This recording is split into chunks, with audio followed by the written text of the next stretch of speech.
오늘 제 옆에 어메이징한 패널을 모셨는데요. 박사학위가 무려 6개. 와, 대박. 참고로 저는 박사학위가 하나도 없습니다. 한국 불교 지성계의 대표주자, 한국 불교, 대한불교 조계종 엘리트 자연 스님 모셨습니다. 스님! 자, 반갑습니다, 안녕하세요. 스님. 근데 제가 무슨 지성하고는 좀 먼데요. 제가 말 자체가 멘트가 워낙 싸서 우리는 좀 저렴한 멘트. 그래서 사실 예전만 같아도 저같이 말하는 스타일들을 굉장히 싫어했었어요. 어른스님들이 저거 좀 너무 심한 거 아니야 이런 생각을 하셨었는데 요즘 들어서는 개인 SNS가 많이 되면서 사실 약간 개성 있게 말하는 제가 스스로 윤색해서 좀 좋게 표현하는 거예요. 저는 이렇게 표현하고 싶어요, 스님. 말을 막 하는 스님, 하지만 할 말은 똑 부러지게 하는 스님. 그게 바로 또 우리 자연 스님 아니시겠습니까? 그렇게 좋게 봐주는 게 고마운 거예요. 포장해서. 뒤에서는 어떻게 말할지 모르겠어요. 스님, 어쨌거나 오늘 또 출가 열반제의 특집으로 스님과 제가 이렇게 또 특별한 시간, 특별한 만남을 가지게 되었습니다. 저도 스님이랑 같이 하게 돼서 너무너무 기대가 되고 흥분되고 어저께 잠을 못 잤었어요. 잠을 못 주무셨어요? 갱년기라서.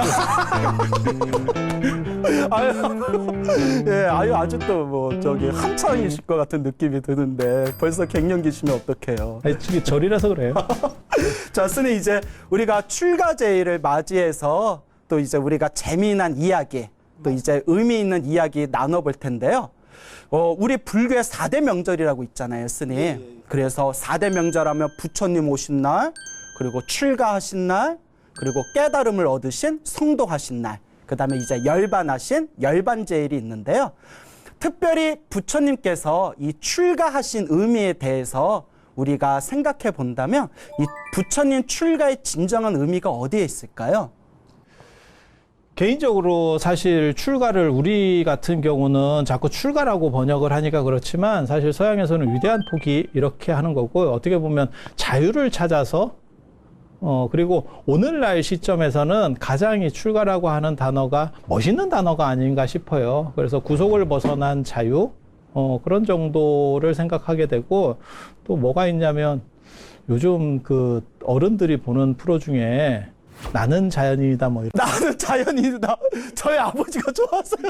그게 처음에 그런 프로를 기획했을 때 저게 되겠나 싶었는데 뭔가 이렇게 나름 지지층을 굉장히 많이 확보하면서 가고 있잖아요. 그래서 그런 거야말로 자유에 대한 또 다른 갈망이 아닐까? 그래서 구속과 자유라고 하는 것은 계속해서 양면성과 같은 거고, 그리고 지금 젊은 분들 입장에서는 사실 이 출가야말로 또 다른 로망이 될 수도 있는데 우리가 기성 불교가 지금 잘못해서 그런 분들을 수용할 수 없는 부분은 굉장히 안타까운 거예요. 그래서 부처님께서도 사실은 다 어떻게 보면 다이아몬드 수저로 출가를 하셔서 그걸 버리고 출가를 하셔서 그때 혁명을 일으킨 거죠. 그 당시 지금하고 저는 시대가 비슷하다고 생각해요. 어느 정도 이상의 물질이 충족된 상황에서 그 상업 시대가 열리면서 도시국가 시대가 열리면서 그리고 진짜 들불 번지듯이 부처님께서 이렇게 탁탁 건드리기만 하면 전부 출가를 하는 그런 문화들이 있는데 지금은 사실 혼자 살고 다 자신의 개인의 완성을 추구하고 이런 자유에 대한 갈망 뭐 이런 거는 굉장히 높은데 왜 출가하지 않는가? 그거는 우리가 기성 먼저 출가하고 있는 사람들의 잘못이다. 스님 잘못이 커요. 제 잘못이요? 제가요? 출가는 자유다. 예. 그래서 갑자기 생각나는 이야기가 있는데 저 어렸을 때 어른께서 출가와 가출은 한 끗 차이다. 아유, 그거 진짜 진부한 얘기인데 내가 설마 그게 나오지는 않을 거야 라고 생각하고 왔는데 어렸을 어떻게 그 얘기를 저 어렸을 때 너무 그거 외정시대 때 개그 뭐 이런 거 장군 할아버지가 했을 것 같은 얘기시고요. 그래서 요새 또 복고풍이 유행했잖아요. 출가와 가출은 한 끗 차이인데 표정 보니까 말문이 막혔어요. 그거 대학에서 그런 식으로 하면 애들이 그 노트 버리고 가버린다니까요. 근데 이제 저도 그때 왜 감동을 받았냐면 저 19살에 출가했거든요.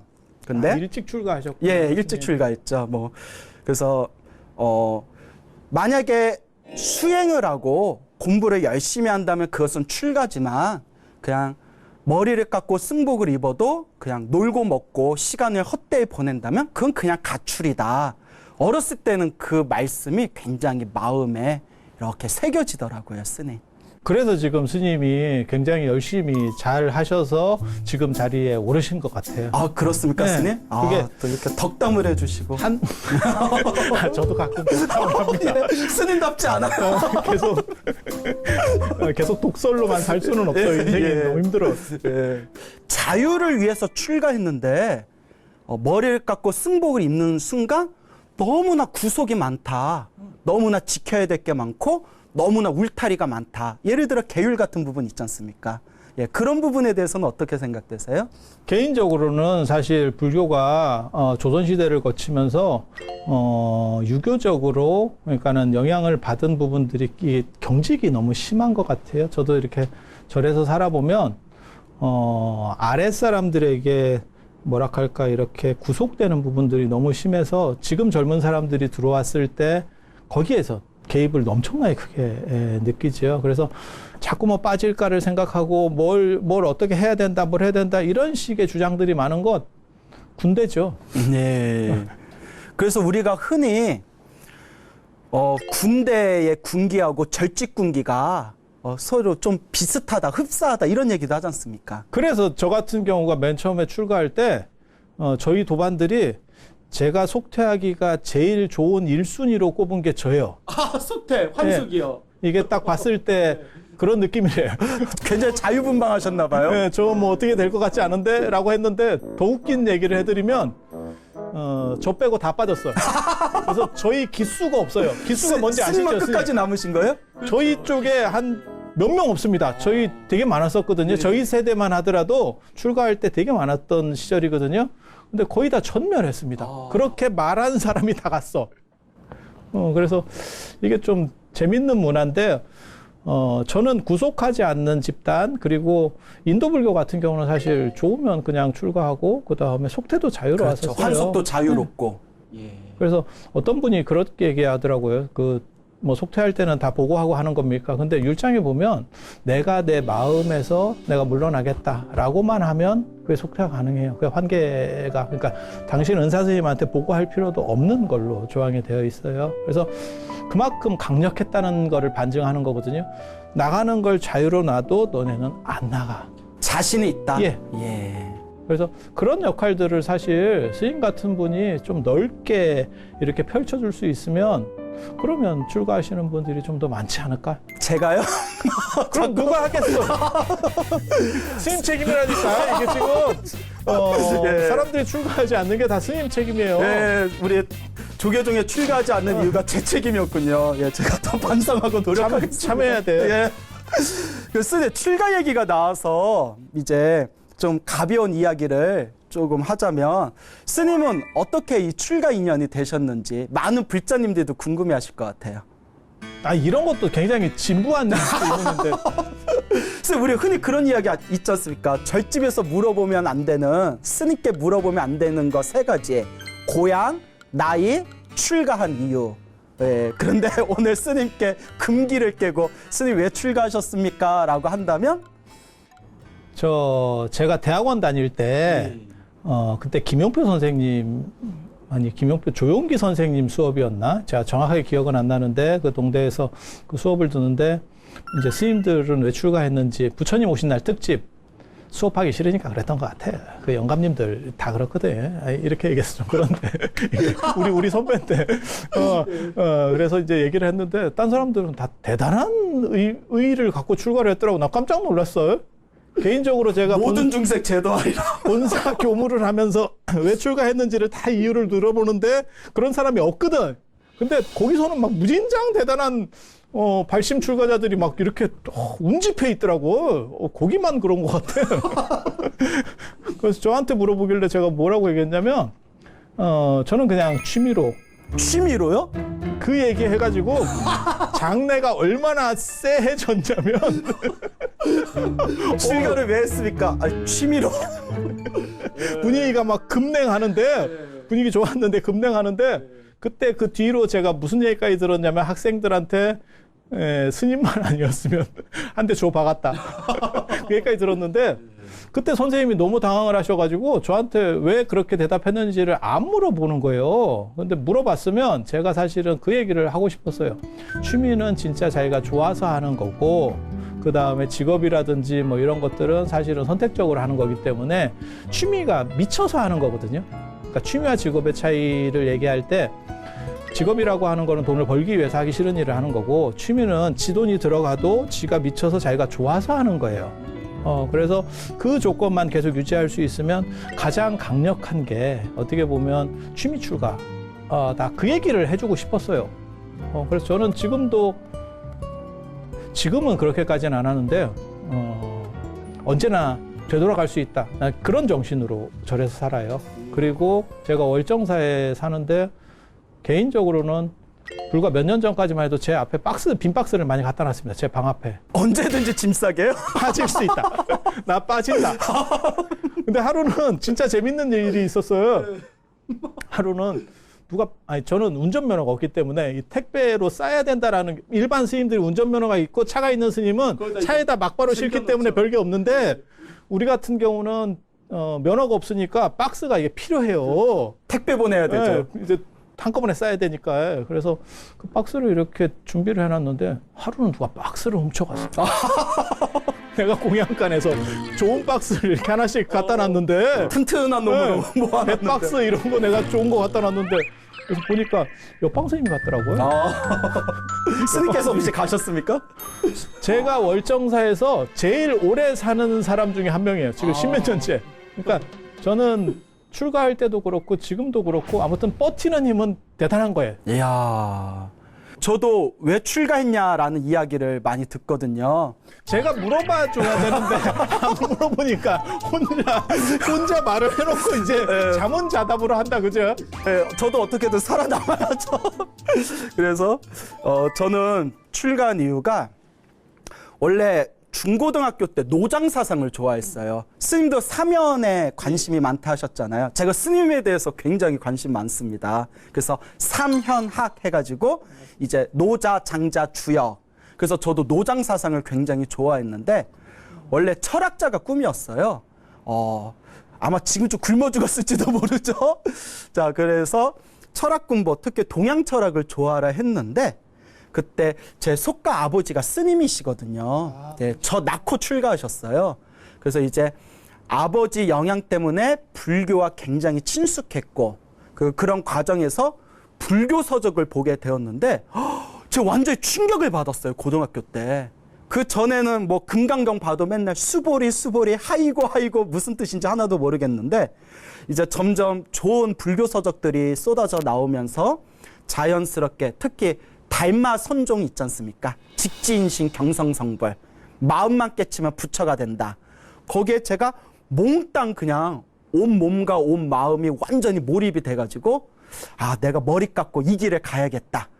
내가 큰 깨달음을 얻어서 모든 중생 제도해야 되겠다. 아까 스님이 얘기하신 거창한 목표를 가지고 제가 그렇게 19살에 저도 출가하게 되었어요. 스님 인도 많이 가보셨어요? 델리 박물관 한번 가봤어요. 거기 부처님 사리. 예, 부처님 사리 뵈러. 그게 어떻게 보면 지금 현존하는 우리가 눈으로 볼 수 있는 부처님 사리 중에서 최고의 A급입니다. 예. 가장 근사한, 그러니까 고고학적인 의미로 봤을 때 가장 족보가 뚜렷한. 그래서 그런 데를 가셔서 참배를 하셔서 이렇게 얼굴이 좋구나. 참배하러 가기 전에도 얼굴 좋다는 얘기 많이 들었어요. 저랑 절대 제가 신도분들한테 들은 얘기가 광호 스님하고 같이 녹화하지 말래. 왜요? 스님 얼굴이 너무 좋아서 제가 늙어 보인대. 아닙니다, 스님. 예, 스님도 훤하십니다. 예. 물 한 잔 마시고 해야겠다. 근데 스님 부처님이 29세에 출가했다 뭐 이런 얘기 있잖아요. 19세론, 29세론. 19세도 있고 29세도 있는데 그게 어느 게 맞는 것 같아요? 스님 생각에는? 스님, 북방불교에서는 19세론이 있고 그리고 남방불교는 29세론이 있지 않습니까? 근데 제가 고민을 해봤는데 스님 제가 스님 방송에 또 즐겨보지 않습니까? 스님께서는 19세론이 맞다라고 하셨죠. 근데 제가 생각하기에는 그러면 라울라 나이하고 그게 잘 맞지가 않는데요. 그래서 6년 태아설 있지 않습니까? 라울라가 6년 동안 뭐 그 야쇼다라 공주 엄마 뱃속에 있었다. 왜냐면 나이 차이가 안 맞거든요. 예, 스님께서 어떻게 생각되세요? 아니, 저 같은 경우는 29세면 그때까지 아이가 없을 수도 없고, 그러니까, 부처님, 출가하셨을 때만 해도 애가 태어났다는 설도 있고, 안 태어났다는 설도 있거든요. 그래서 10년을 결혼했으면 부처님이 17세 아니면 19세 이게 결혼설이 있거든요. 그러면 10년 정도는 됐다는 얘기인데, 아까 스님 말씀하신 것처럼 만약에 다른 여자들까지 있었다고 가정을 했을 때, 이러면 시험관 수수 시험관이요?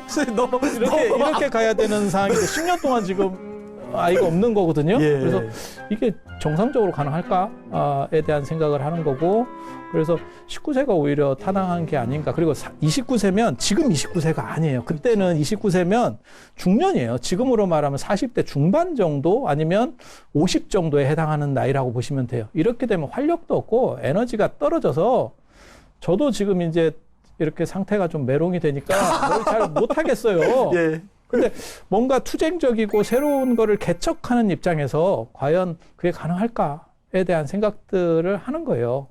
그래서 저도 강의할 때 흔히 49년 설법론이 나오지 않습니까? 그 신도들이 이거 잘못된 거 아니에요, 스님? 35살에 출가해서 80에 세상을 떠나셨으면 45년 설법이잖아요 할 때 19세 출가론을 이렇게 설명드리면 불자님들도 깜짝 놀라더라고요. 19세 출가 이야기는 처음 들어봤다고. 그래서 간혹 스님 그러면 19세가 맞을까요? 아니면 29살, 29세가 맞을까요? 하면 제가 약간 조금 능구렁이 같은 게 있거든요. 그래서 저는 이렇게 딱 답을 내리기보다는 부처님께서 출가하셔서 깨달음을 얻으셔서 우리들에게 이렇게 소중한 법을 설하셨다. 그것에 의미를 두자. 이렇게 저는 좀 살짝 빠져나가죠. 예. 근데 그 출가라고 하는 자체가 사실은 의미가 굉장히 큰 것 같아요. 개인이 조선시대까지만 해도 계속 그 논쟁에 휩싸였는데, 이제 너무 좀 어떻게 보면 이기주의적인 거 아니냐. 이게 집단주의 문화가 동아시아가 너무 강해서 개인주의를 이해하지 못하고 개인주의를 전부 이기주의로 치부하는 게 있었어요. 그러니까 저희 어렸을 때만 해도 사실 개인주의적인 성향을 가진 사람을 이기주의라고 밀어붙였었어요. 근데 지금은 사실 개인주의하고 이기주의를 정확하게 구분하죠. 근데 연세 드신 분들은 제가 보기에는 아직도 구분을 못해요. 이 개념에 혼란이 일어나고 있는 거예요. 그래서 부처님 같은 경우가 사실은 책임감이 굉장히 많은 위치 속에 있었는데, 그런데도 불구하고 전체를 위해서 아니면 당신의 문제를 해결하기 위해서 출가한다라고 하는 게 굉장히 쉽지 않았을 것 같아요.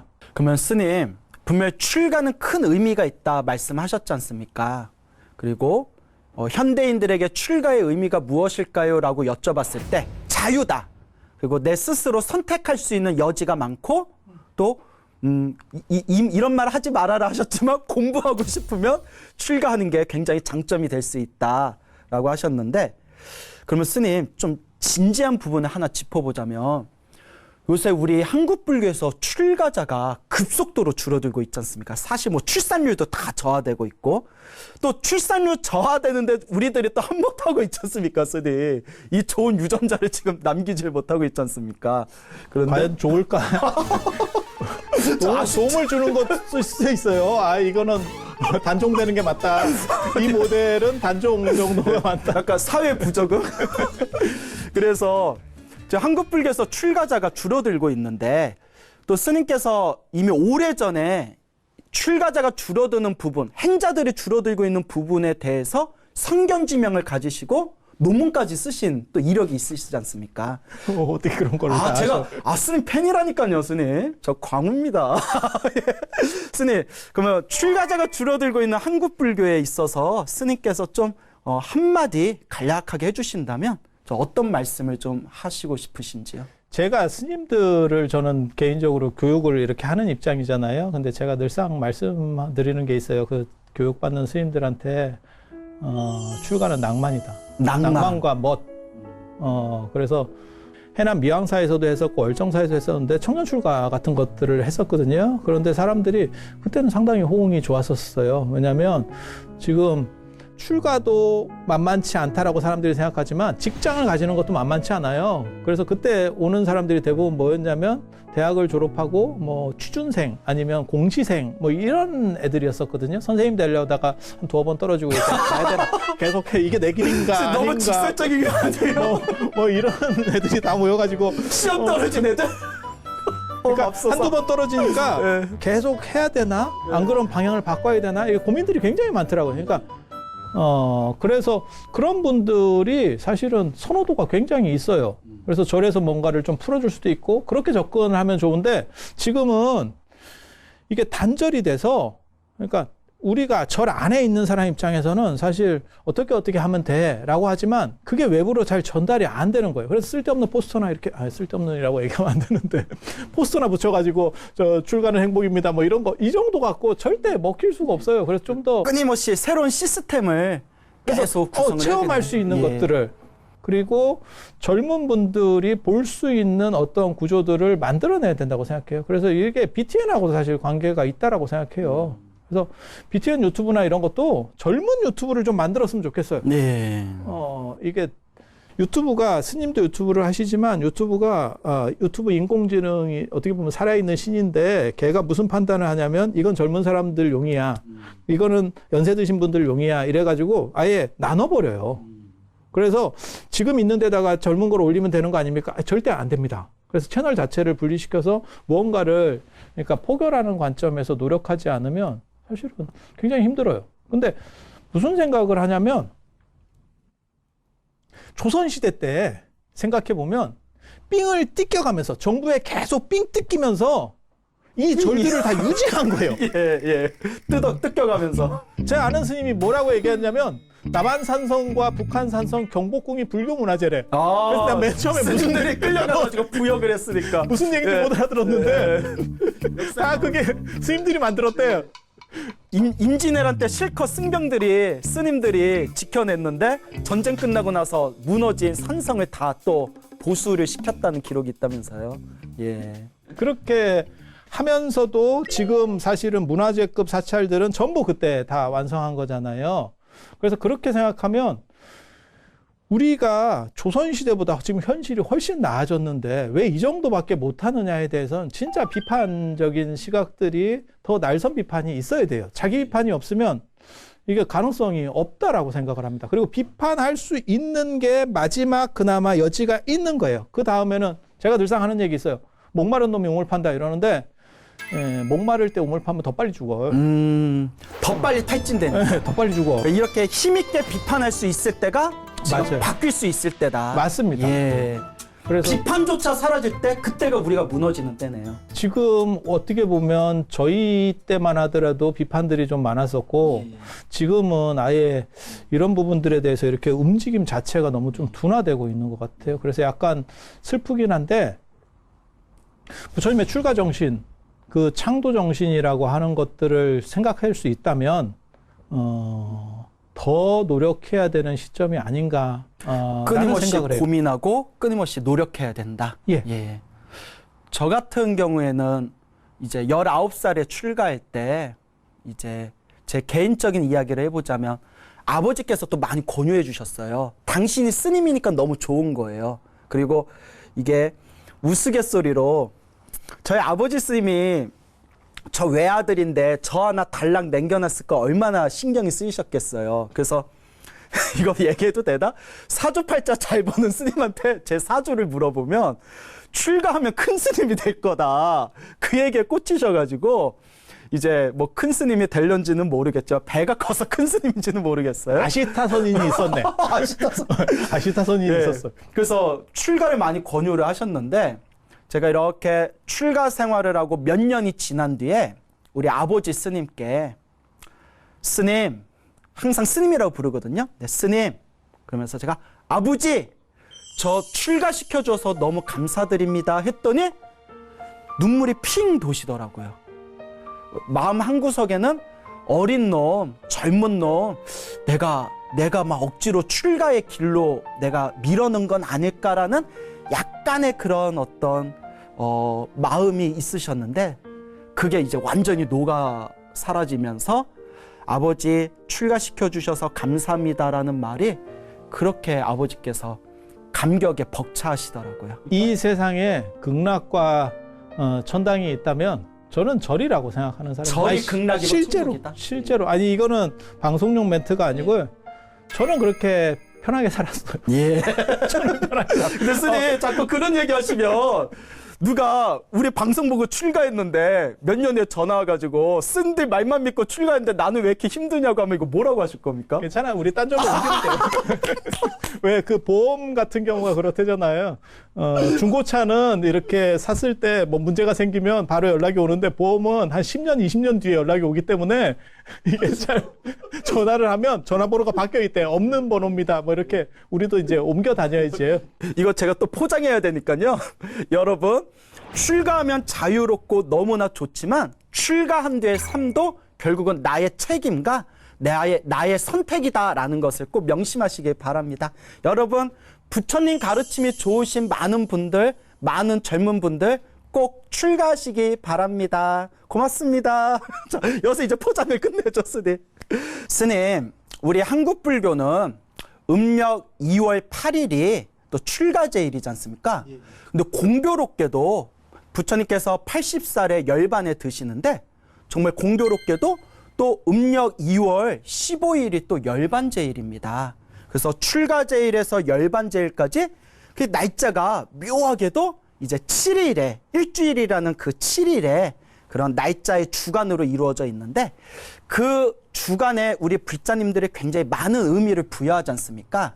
뭐 그 주간에 과연 어떤 수행, 어떤 신행 생활을 해야 될 것인가 한번 짚어주실 수 있나요? 지금 그거를 공식적으로는 출가 열반 제일 주간 이렇게 아마 제가 조계종에서 쓰는 표현으로 원래 발심 대정진 기간이라는 표현을 썼었다가 그걸 수정한 걸로 알고 있어요. 근데 이게 요즘만 했었던 거는 아니고요. 예전에도 이러한 일들이 계속 있었습니다. 그러니까 불교 전통 안에서 계속 존재하고 있었어요. 예전부터 이런 정통이 있었군요. 근래 생긴 게 아니라. 그러니까 부처님 오신 날에 연등다는 거는 사실은 고려 후기 때 무신정권 때 시작되는 거고 그 다음에 성도제일 때는 나팔죽이라는 죽을 먹는 그러니까 그게 유미죽 수자타의 유미죽을 부처님께서 전용하는 드시고 성도를 이루셨던 그 죽이요. 그래서 그걸 나팔죽 왜냐하면 12월을 예전에는 나벌이라고 했었거든요. 나벌 8일에 먹는 죽. 그러니까 초파일, 나팔일 이렇게 불렀었어요. 예전에는. 그래서 나팔죽을 먹는 게 있었고 출가 열반은 하나로 묶어서 이게 패키지 상품으로 마트에 가면 이렇게 우유 같은 거 사면 하나씩 엎고 있잖아요. 이런 식으로. 원 플러스 원. 붙어 있다 보니까 그래서 주간으로 이렇게 정진을 하는 그런 풍속들이 있었던 것 같아요. 그래서 우리나라 저 삼국유사에 보면 그때 이제 흥륜사에서 탑돌이 이야기가 나옵니다.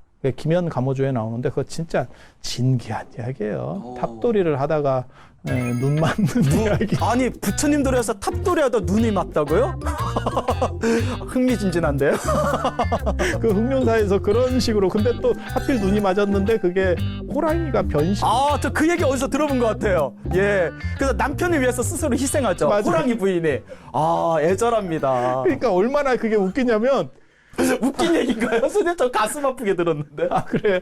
아니, 왜냐면 절에서 탑돌이 하다가 눈 맞을 확률이 도대체 얼마나 되는지도 한 가지가 있고 또 한 가지는 뭐냐면 그렇게 해서 또 이게 또 사건이 또 벌어지는데 하필 또 호랑이를 만날 확률이 전설의 고향에 보면 여우가 많이 나와도 호랑이가 이렇게 변신하는 거는 여우가 1위고 2위가 뱀이거든요. 우리 전통에서 보면. 근데 호랑이 변신을 또 만날 확률이 도대체 이게 얼마인가? 그러니까 뭐 그런 게 기록이 돼 있겠지. 그렇게 해서 탑돌이 하다가 예전에는 참 이게 근데 스님, 졸오빠가 있었는갑다. 뭐 탑돌이 하다가 눈 맞는 경우가 지금 이 시대 확장하면 그 절에 청년에 와가지고 청년 불자들끼리 이렇게 눈 맞아서 결혼하는 경우도 제법 있었답니다. 그러니까 절오빠 뭐 이런 건데요. 교회 오빠 아니고 절오빠.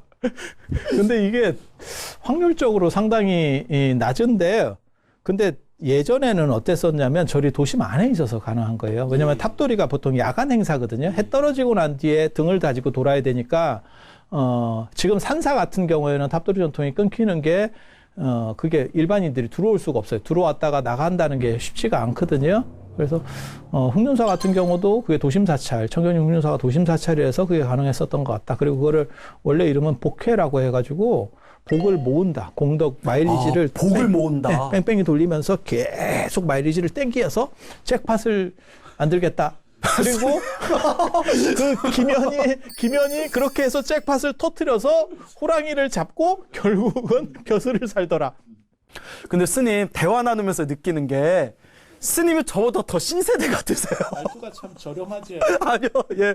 누구나 맛있게 먹을 수 있는 인스턴트 말살법이신 것 같아요. 제가 스님하고 방송한다 그래서 제가 굉장히 두려웠었던 것 중에 하나가 뭐냐면 나만 또 비호감이 되는 거. 아니에요. 너무 재밌습니다, 스님. 영험담은 또 스님 전문 아니에요? 가피 이거 지금 갑자기 그 김영감호 얘기를 좀 더 확대할까요? 예, 아닙니다. 자, 근데 이제 여기서 스님, 이제 하시고 싶으신 이야기가 이제 수행 주간에서 우리가 어떻게 수행해야 될 것인가. 탑돌이 같은 거를 하면서 부처님의 어떻게 보면 출가라고 하는 부분을 염두에 두고 생각을 해서 우리도 그렇게 닮아갔으면 좋겠다라고 하는 그런 의미 부여를 하는 거고요. 그러니까 탑은 닮아갔으면 좋겠다. 네, 탑이라고 저 하는 그런 말 거는 되게 좋아합니다.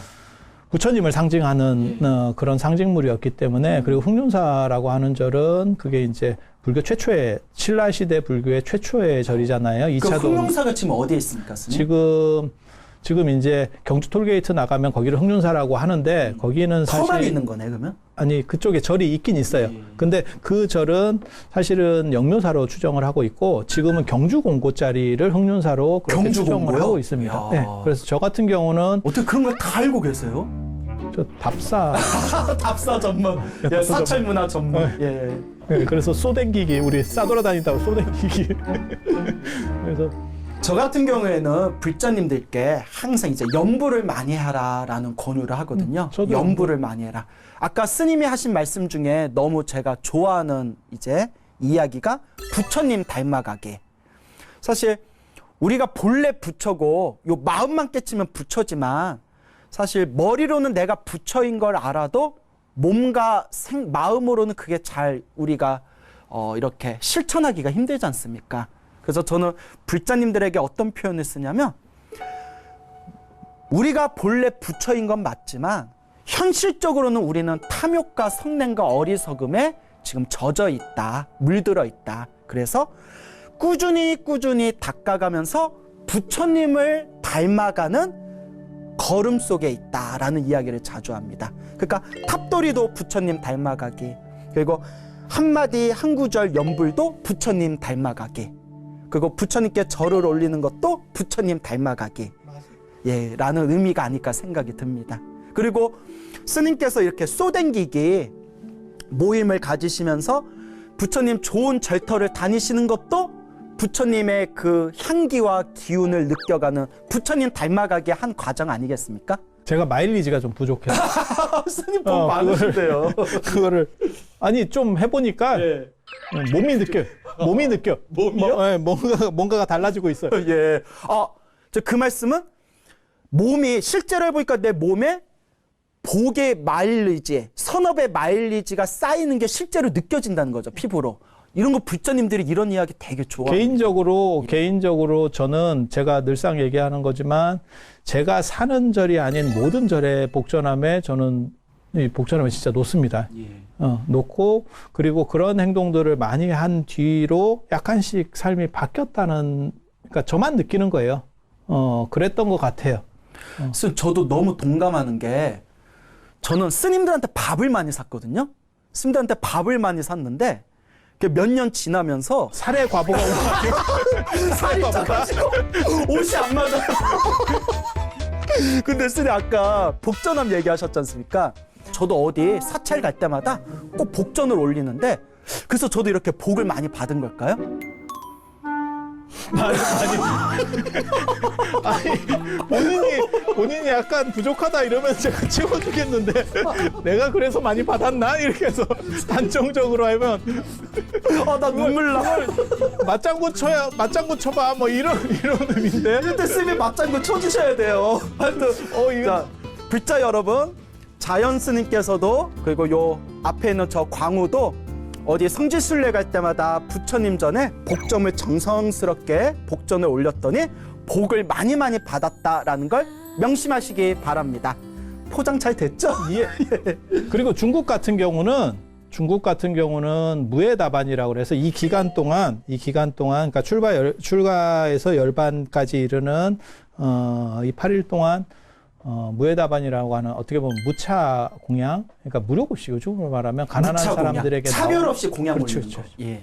무에다반이라는 뜻이 뭐냐면 무에가 무해하다, 걸림이 없다라는 뜻이고 다반은 밥하고 차예요. 그러니까 중국 사람들은 우리가 항다반사 하듯이 일상적으로 차하고 밥을 먹기 때문에 그래서 이렇게 많이 베풀어서 저는 그런 게 굉장히 중요하다고 생각해요. 그게 자본을 순환시키는 옛날의 방식이거든요. 순환시키는 방식. 그러니까 있는 사람이 없는 사람과 접촉할 접촉면이 신분제 사회에서는 굉장히 드물거든요.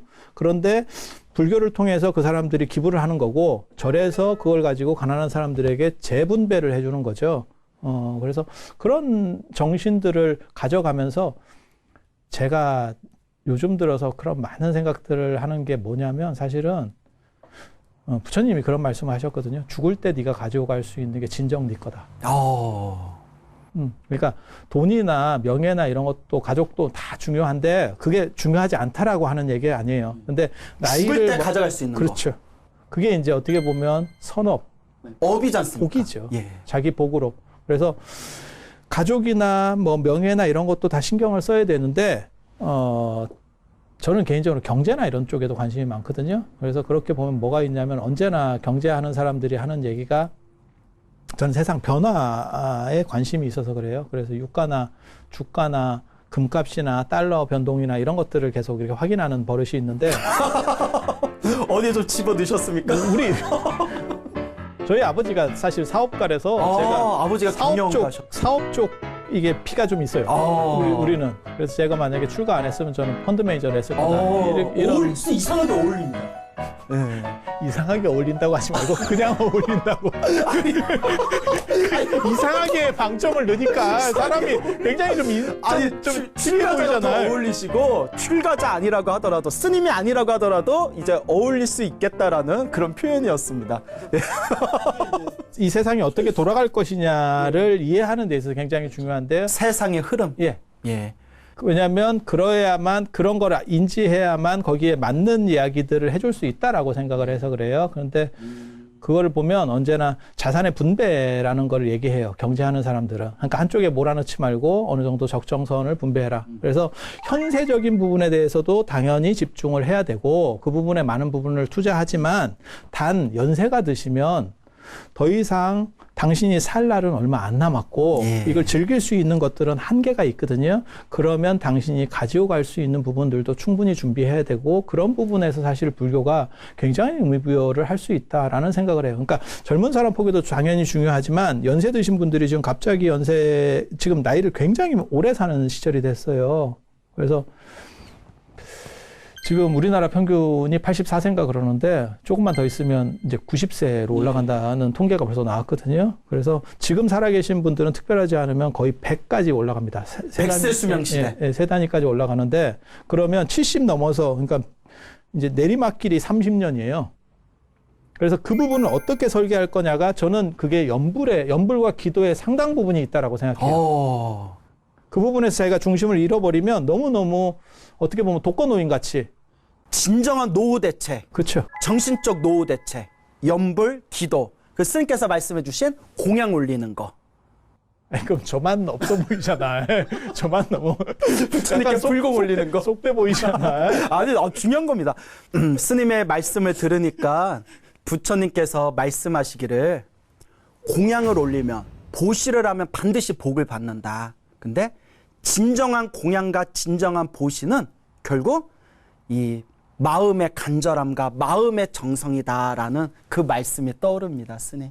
그래서 이 출가 제의를 통해서 우리가 또 부처님께서 출가하신 진정한 의미에 대해서 다시 한번 되돌아보고 우리가 더욱더 열심히 불자자로서 수행하고 공양 올리는 선업과 공덕을 닦는 삶을 살아야겠구나라는 것을 오늘 자연스님을 통해서 제가 또 배운 것 같습니다. 죽을 때 가지고 가는 거야말로 진정한 내 거다. 죽을 때 가져가는 거, 엄만이, 선업만이 내 것이다.